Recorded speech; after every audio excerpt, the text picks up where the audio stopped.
Have you ever wondered what happens to the vast sums of money generated by illegal activities like drug trafficking or fraud? Criminals can't just walk into a bank with suitcases of cash. They need a way to hide its true origin, to make it look like it was earned legitimately. This process is called money laundering. Essentially, it's about taking dirty money and making it clean so it can be spent or invested without raising suspicion from law enforcement or financial watchdogs. Money laundering is a three-stage process, often described as placement, layering, and integration. Each stage has its own methods and challenges. The first hurdle is placement, getting the physical cash, the proceeds of crime, into the legitimate financial system without triggering alarms. This initial step involves converting bulky illicit cash into a less suspicious form, such as bank deposits or other financial instruments, making it more mobile and manageable. This is often the riskiest stage for the launderer because large cash deposits are inherently suspicious and closely monitored by banks and financial institutions. Strict reporting requirements for cash transactions above certain thresholds mean that any attempt to introduce significant sums directly will likely attract immediate scrutiny.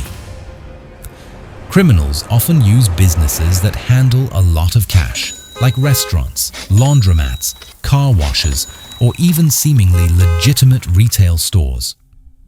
These types of businesses provide a plausible reason for frequent cash deposits and can help obscure the illicit funds within their legitimate revenue streams, making it harder to distinguish dirty money from clean. They mix the illegal cash with the legitimate earnings of the business, declaring the total as normal revenue. This is sometimes called commingling. The combined money is then deposited into bank accounts.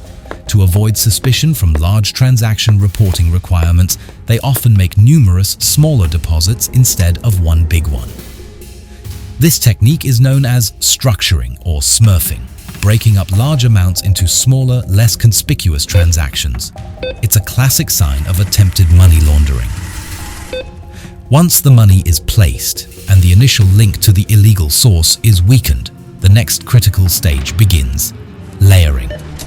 The primary goal here is to create such a complex and convoluted web of transactions that it becomes nearly impossible to follow the money's journey back to its criminal origins, effectively burying the audit trail. The purpose of layering is to separate the money from its origin through a complex series of financial transactions. It's about creating distance and confusion.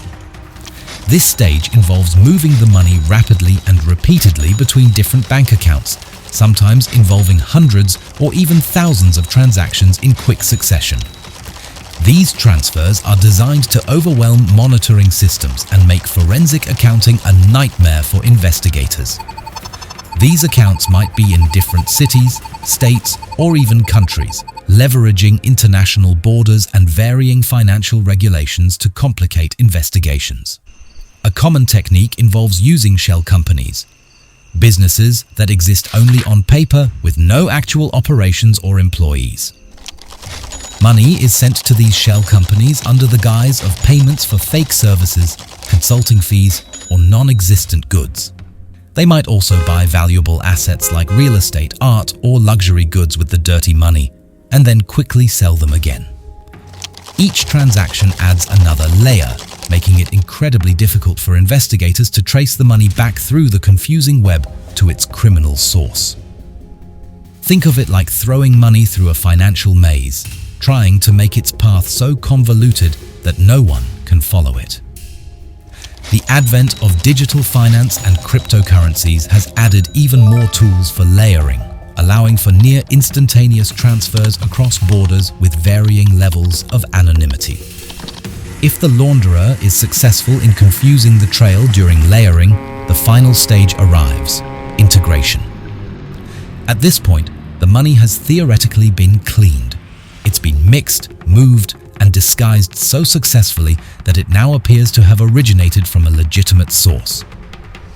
Criminals can now spend or invest this money freely in the legitimate economy without fear of drawing attention to its illegal origins. They might use it to fund a lavish lifestyle, buying expensive cars, private jets, or luxury properties. Or they might invest it in legitimate businesses, restaurants, hotels, construction projects, to generate more seemingly clean income and further embed the money. The integrated money is now almost impossible to distinguish from truly legitimate wealth, allowing criminals to enjoy the fruits of their crimes openly.